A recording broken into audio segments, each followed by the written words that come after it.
नमस्कार, आपण पाहता छावा न्यूज आवाज जनतेचा। आज आपण कोलेगाव येथील जिल्हा परिषद शाळा येथे आलो आहोत। तर येथील वास्तव काय आहे आपण सराकडून ऐकू। सर नाव सांगा आपलं। मी दत्तात्रय धोंडीबाना लावाड, मुख्याध्यापक जिल्हा परिषद प्राथमिक शाळा कोलेगाव, तालुका धाराशिव। पटसंख्या किती आपली? शाळेची पटसंख्या सध्या 47 आहे। मागच्या वर्षी 60 होती, यावर्षी कमी झालेली आहे। पटसंख्या कमी होण्यामागचं काय कारण?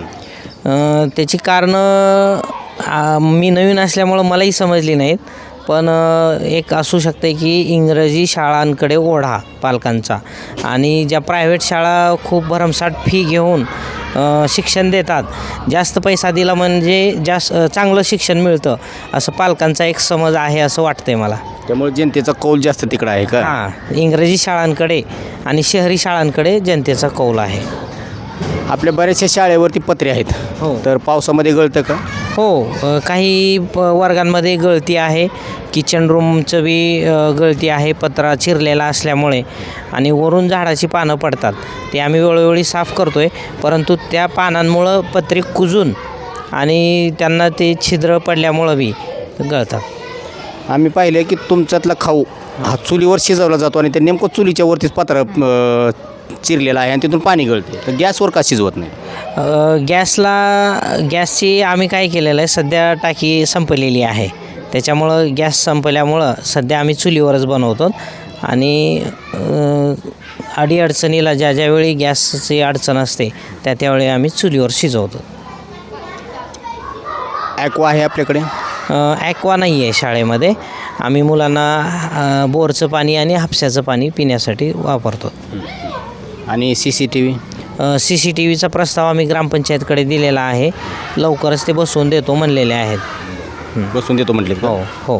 तर आपल्यासोबत खाऊ शिजवणाऱ्या मावशी आहेत, त्या मावशीची एक समस्या आहे। काय मावशी?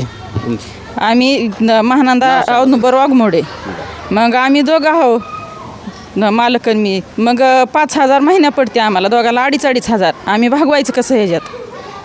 आम्ही शेती आहे आम्हाला 3 एकर, ह्यात आता मी जवळपास तर इथं थांबलं 2-2.5 वाजूस्तर, तर मला दुसरा उद्योग भेटणारच नाही, महिन्याला पगार होईना। मालक आणि तुम्ही म्हणजे दोघं जण काय काम करता? हे झाडजोडीला मालक, मी खाऊ शिजवायला।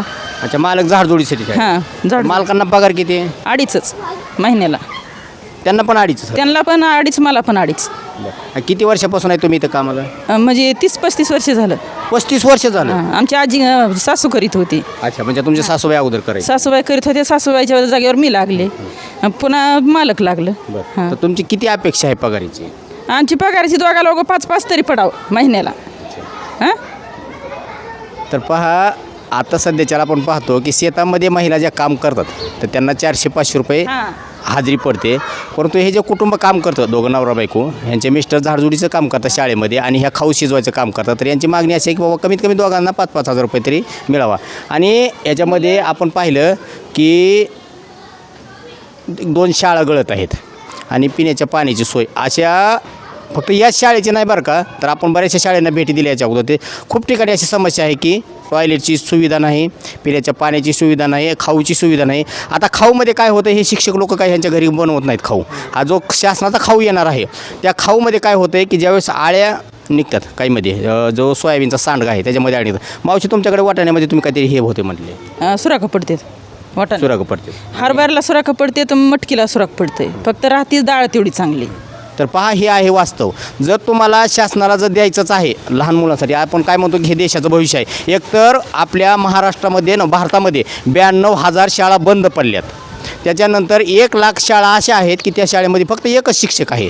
मग ह्याच्या पाठीमागचं काय कारण आहे? आणि आपण म्हणतोच की देश महासत्तेकडे वाटचाल चालू आहे आपल्या देशाची, अशी कशी देशाची वाटचाल चालू आहे? जर आपण ज्या देशाचं भविष्य आहे त्या मुलांना योग्य व्यवस्थित पाणी नाही, त्यांना खाऊ नाही, त्यांना टॉयलेटची सुविधा नाही, तर शासनाने या सुविधाकडे लक्ष दिलं पाहिजे।